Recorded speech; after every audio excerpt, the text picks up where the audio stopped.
Assalamualaikum warahmatullahi wabarakatuh. Apa kabar semuanya? Jumpa lagi dengan channel Nona NWH. Oke, sebelum kita bahas materi, silakan like and subscribe agar kalian tidak ketinggalan materi-materi untuk video selanjutnya. Oke, baiklah, untuk video kali ini kita akan membahas tentang sistem bilangan. Ya. Dalam sistem bilangan itu ada macam-macam bilangan, kemudian operasi bilangan bulat, kemudian operasi bilangan pecahan, dan hubungan perbandingan antar bilangan. Ya. Jadi yang pertama itu di sini saya akan menjelaskan tentang macam-macam bilangannya. Terlihat skema bilangan, ya, ada bilangan paling tinggi, ya, atau bilangan teratas dari semua bilangan itu adalah bilangan kompleks. Kemudian ada bilangan real, kemudian bilangan kompleks terbagi menjadi dua, ada bilangan real dan bilangan imajiner. Kemudian bilangan real itu terbagi lagi menjadi dua, yaitu bilangan rasional dan irasional. Nah, untuk bilangan rasional itu sendiri juga ada dua, yaitu bilangan bulat dan bilangan pecahan. Nah, di sini terlihat pada skema bahwa bilangan bulat itu terbagi menjadi dua juga, yaitu bilangan caca dan bilangan bulat negatif. Kemudian untuk bilangan bulat, bilangan caca, ya, untuk bilangan caca, bilangan asli dan bilangan nol. Nah, bilangan asli yang biasa kita kenal itu ada 4, itu ada bilangan genap, bilangan ganjil, dan bilangan prima, serta bilangan komposit. Dari semua bilangan itu, apa sih yang dimaksud dengan bilangan kompleks? Nah, di sini ada bilangan kompleks, ya.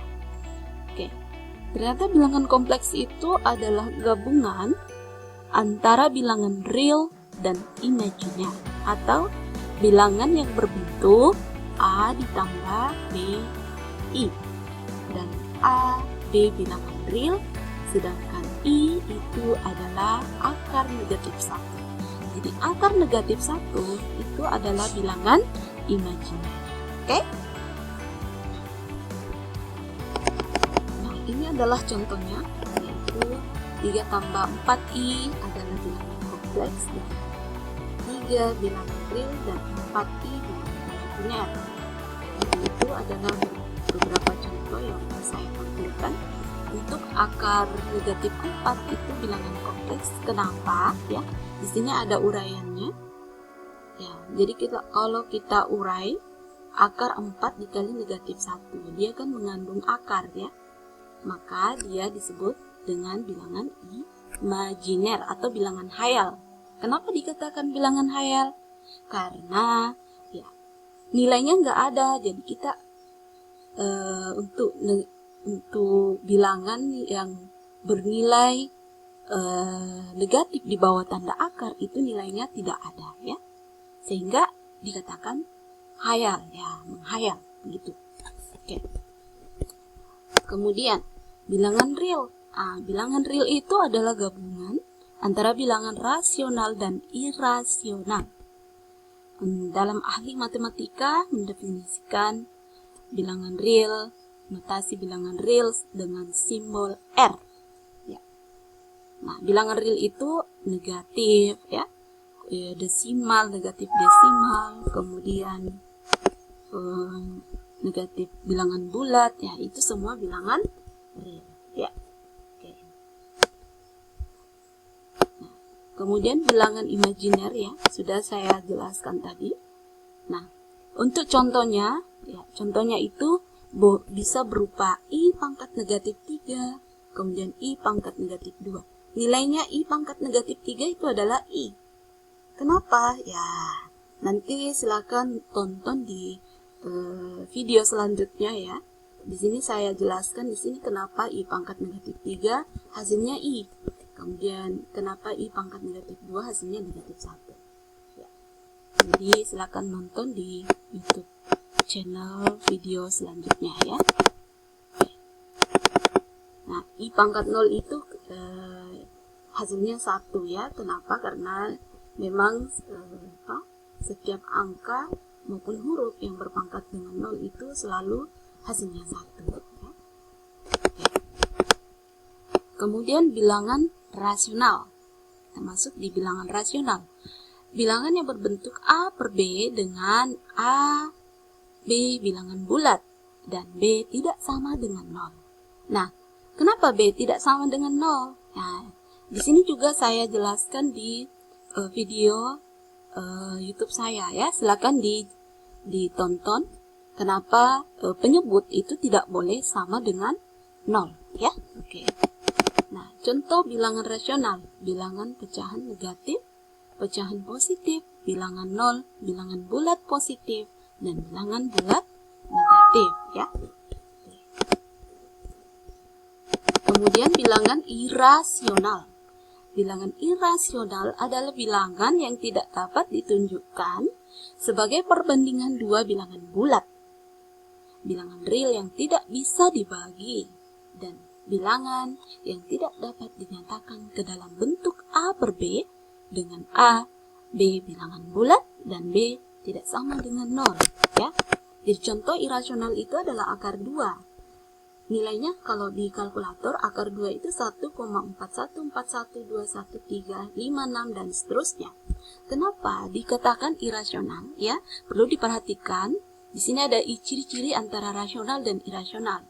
Kalau irasional disebut dia angka irasional ketika bilangan irasional itu memiliki bilangan desimal ya, tidak berulang dan tidak hingga banyaknya angka di belakang koma. Contohnya ini akar 2 ya. Yang dimaksud tidak berhingga yang ini ya, 4141 sampai seterusnya. Kemudian yang dimaksud tidak berulang itu adalah angkanya. Jadi dia angkanya terus ke belakang ini berbeda-beda. Jadi dia tidak berulang ya. Nah, sama dengan yang ini 3,145926. Jadi dia tidak berulang. Itu irasional. Ya. Oke, nah ini catatan yang perlu kalian pahami bahwa di sini bilangan rasional itu mempunyai bentuk desimal berulang. Beda dengan yang tadi irasional. Oke. Yang dimaksud berulang contohnya 1/2 itu kalau di kalkulator itu 0,5000 ya. Ya, yang dimaksud berulang itu adalah nolnya. Nah, dan tak berhingga banyaknya, itu rasional. Kemudian 7/11, 0,636363. Itu kan berulang 6363. Nah, itu rasional juga, ya. Oke. Nah, sekarang bilangan irasional. Seperti yang saya katakan bahwa tidak mempunyai bentuk desimal berulang. Kemudian mengapa B tidak sama dengan 0? Oke, ada di penjelasan video saya di channel YouTube saya, ya silakan dibuka. Oke, sekarang kita masuk di bilangan bulat. Apa sih itu bilangan bulat? Bilangan bulat itu adalah bilangan yang terdiri dari 0, bilangan positif, dan bilangan negatif. Ya. Himpunan bilangan bulat biasa dilambangkan dengan B atau Z. Kenapa B? B itu bahasa Indonesianya ya bulat. Kalau Z itu Zahlen. Dia berasal dari bahasa Jerman ya, Zahlen. Ya, oke. Kemudian contohnya ada negatif. Ya, ini misalnya negatif 4, negatif 3, negatif 2, negatif 1, 0, 1, 2, 3, 4 dan seterusnya. Kemudian untuk bilangan pecahan ya. Bilangan pecahan itu sendiri adalah bilangan yang berbentuk A per B dengan A, B bilangan bulat, dan B tidak sama dengan 0. Dan B tidak habis dibagi dengan A, atau B bukan faktor dari A. Oke? B tidak habis, ini terbalik ya. A tidak habis dibagi B, ya. A tidak habis dibagi B, dan B bukan faktor dari A. Contohnya, 1 dibagi 2 adalah pecahan. Kenapa? Karena 1 tidak habis dibagi dengan 2, atau 2 bukanlah faktor dari 1. Sementara ya Sementara 10/2 atau 10 dibagi 2 bukan pecahan. Ya, ini bukan pecahan ya. Meskipun ini ditulis dalam bentuk per. Kenapa? Karena 10 harus dibagi 2, yaitu 5. Atau dengan kata lain, 2 adalah faktor dari 10. Ya. Kemudian bilangan caca. Bilangan caca itu adalah himpunan bilangan bulat yang tidak negatif. Himpunan bilangan bulat yang tidak negatif. Itu berarti kita mulai dari kita delete untuk angka negatifnya. Kita mulai dari 0, 1, 2, 3 dan seterusnya. Kemudian untuk bilangan asli, ya, bilangan asli di sini adalah himpunan bilangan bulat positif yang bukan 0 ya, sama dengan caca. Dari caca kita hilangkan 0-nya. Nah, dia itu dinamakan bilangan asli. Sekarang bilangan genap. Bilangan genap itu adalah bilangan bulat yang merupakan kelipatan dari 2 atau habis dibagi 2, seperti 2 ya, 2, 4, 6, 8 ya. Ini kan semua habis dibagi 2 ya. Oke. Bilangan ganjil merupakan himpunan bilangan bulat yang tidak habis dibagi 2 ya, seperti bilangan ganjil itu bisa berupa bilangan ganjil negatif ya, kemudian positif ya, seperti itu. Seperti negatif 9, negatif 7, negatif 5, 1, 3, 5 ya, itu ganjil. Kemudian bilangan prima, bilangan asli yang bernilai lebih dari 1 dan mempunyai 2 faktor pembagi, yaitu 1 dan bilangan itu sendiri. Nah, ini perlu dijelaskan kenapa 2 termasuk bilangan prima. Karena 2 ya, 2 itu hanya memiliki 2 faktor, yaitu angka 1 dan dirinya sendiri, yaitu 1 dan 2. Kemudian kenapa 3 dikatakan bilangan prima? Karena 3 hanya memiliki 2 faktor, yaitu 1 dan 3. Seperti itu. Oke. Nah, kenapa 9 tidak termasuk? Karena 9 itu memiliki lebih dari 2 faktor, yaitu 1, 3, ya. 1, 3, dan 9. Nah, itu dia. Oke. Kemudian bilangan komposit ya. Di sini bilangan yang terakhir ya dari skema yang saya jelaskan tadi. Bilangan komposit itu adalah bilangan asli yang lebih dari 1 tapi bukan merupakan bilangan prima. Nah, coba kita perhatikan tadi yang bilangan prima termasuk 2 kan? Berarti 2 itu bukan lagi komposit.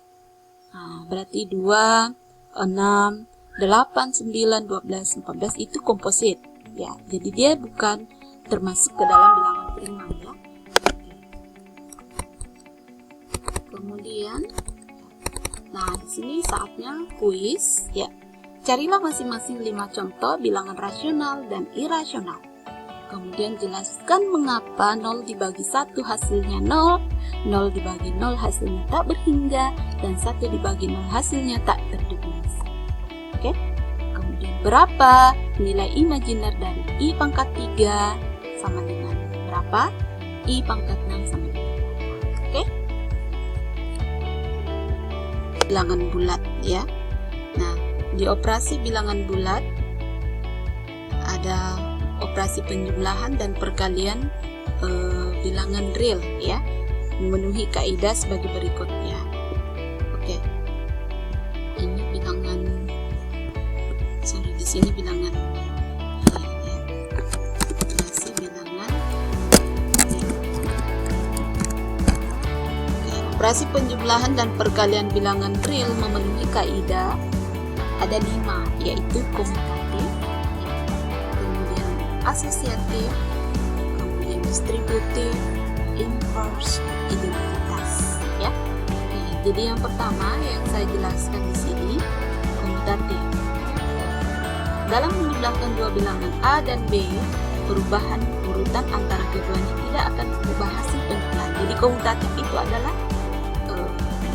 pertukaran ya. Jadi A misalkan A ditambah B itu sama saja dengan B ditambah A, itu pada penjumlahan. Kalau pada perkalian A dikali B itu sama dengan B dikali A. Oke, jadi contohnya ini. Kemudian untuk asosiatif dalam penjumlahan 3 bilangan ya atau lebih, perubahan pengelompokan bilangan tersebut tidak akan merubah hasil penjumlahan.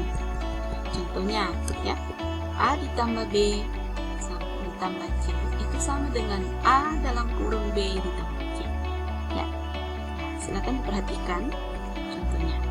Kemudian selanjutnya distributif ya. Distributif dalam perkalian bilangan A terhadap penjumlahan B tambah C. Hasil kalinya adalah sama ya. Hasil kalinya adalah sama dengan jumlah hasil kali AB dan hasil kali C. Contohnya seperti ini. Kalau distributif itu biasa dikatakan persetuburan ya. Misalkan A dikali B ditambah C, maka A dikali B ditambah AC. Kemudian silakan perhatikan contohnya. Kemudian unsur identitas ya. Operasi bilangan real ini ada juga unsur identitas. Jadi unsur identitas itu disimbolkan dengan E ya. Unsur identitas terhadap operasi penjumlahan adalah 0. Sedangkan unsur identitas terhadap operasi perkalian adalah 1 ya. Ingat, terhadap penjumlahan adalah 0 dan terhadap perkalian adalah 1 ya. Selanjutnya, inverse. Inverse atau biasa disebut dengan kebalikan ya. Setiap bilangan real memiliki unsur inverse terhadap penjumlahan maupun terhadap perkalian. Nah, untuk suatu bilangan real A, inverse-nya terhadap peroperasi penjumlahan adalah negatif A, sedangkan inverse-nya terhadap operasi perkalian adalah 1 per A. Contohnya seperti apa ya? Misalkan bilangan realnya adalah 2, sedangkan inverse-nya adalah negatif 2. Kenapa? Ingat, inverse itu harus menghasilkan identitas. Misalkan terhadap penjumlahan. Jadi misalkan angka 2 ya, identitas penjumlahan itu kan 0. Nah, jadi inverse 2-nya itu harus negatif 2. Kenapa negatif 2? Agar menghasilkan 0 ya. Nah, dari mana 0? Nah, 0 itu kan identitas penjumlahan, kan? Seperti itu. Nah, terhadap perkalian, nah di sini kali ya. Di sini kali. Di sini 1 per 2 ya. Nah, terhadap perkalian jadi inverse-nya itu adalah 1/2. Kenapa? Karena identitas perkalian itu adalah 1 ya. Kenapa 1/2 tadi? Karena agar menghasilkan nilai 1 ya. Seperti itu. 2 dikali 1/2 kan 1 ya. Oke. Nah, selanjutnya operasi bilangan pecahan. Nah, kenapa kita pelajari ini ya? Karena di dalam matematika keuangan itu akan kita nantinya akan banyak menghadapi pecahan ya. Apalagi berhubungan dengan uang ya. Jadi pecahan itu berhubungan dengan bagi-bagi. Ya. Nah, sehingga kita perlu mempelajari betul-betul operasi bilangan pecahan. Oke? Bilangan pecahan itu bilangan yang ditulis dalam bentuk A per B dengan B tidak sama dengan 0 dan B bukan faktor dari A. Oke? Nah, berdasarkan cara penulisannya, bilangan pecahan dibagi menjadi 3. Ada dibilang bilangan pecahan biasa, pecahan desimal, pecahan campuran ya. Nah, pecahan biasa ya. Nah, 1/2 itu bentuk pecahan biasa ya. Kemudian 0,5 itu adalah bentuk pecahan desimal, sedangkan pecahan campuran itu adalah 1/2. Jadi namanya dicampur berarti dia terdiri dari pecahan biasa dan bilangan yang lainnya, oke? Angka yang lainnya maksudnya. Oke. Nah, sekarang beberapa aturan yang perlu diperhatikan berkaitan dengan operasi pecahan adalah sebagai berikut. Misalkan A, B, C, dan D itu adalah elemen R, ya. A, B, C, Jadi ini adalah operasi pecahan ya. Jadi bisa dibaca baik-baik. A per B itu sama dengan A dikali C per B dikali C. Oke? Nah, ini C-nya itu adalah angka ya. Boleh disamakan angkanya di sini atau tidak lain adalah menyederhanakan ya. Begini caranya untuk menyederhanakan bilangan. Oke? Kemudian atau A per B dalam bentuk pembagian itu adalah A dibagi C per B dibagi C. C-nya di sini itu adalah angka ya, bilangan yang sebarang ya. Jadi kemudian untuk A per B plus minus B per C plus minus itu adalah A per B ditambah atau dikurang ya. Seperti itu. Nah, triknya agar mengerjakan soal seperti ini, itu kita tinggal mengali silang ya. Misalkan A dikali D, B dikali C ya. Nah, A dikali D ditambah atau dikurang C dikali D. Nah, kemudian penyebutnya dikali B dikali D. Oke? Nah, untuk caranya ini ya, silakan tonton di video saya selanjutnya. Oke? Ada saya rekam ya. Cara-caranya untuk trik-trik yang seperti ini ya.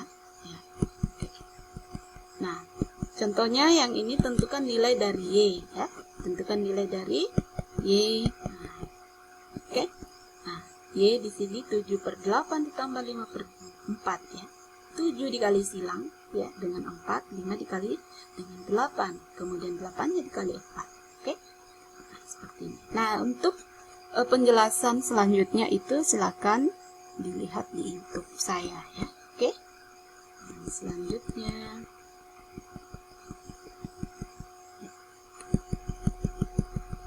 selanjutnya kita masuk di bagian terakhir dari materi ini ya, hubungan perbandingan antar bilangan ya. Jadi di sini ada diperlukan tanda ketidaksamaan ya. Ya, tanda ketidaksamaan itu ada 4, ada namanya tanda lebih kecil dari, nah, kemudian tanda seperti ini lebih besar dari, kemudian tanda seperti ini dibaca lebih kecil dari atau sama dengan ya. Ingat, cara bacanya harus benar ya. Kadang kita membacanya keliru ya. Kadang dikatakan lebih kecil sama dengan ya, padahal itu bermakna sekali di dari atau ya. Dari atau ya. Ingat, harus ada ini dua, dari atau. Lebih kecil sama dengan ya. Jangan seperti itu dibaca.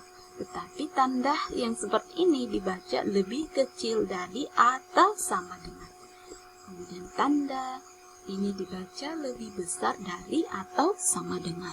Ya, oke.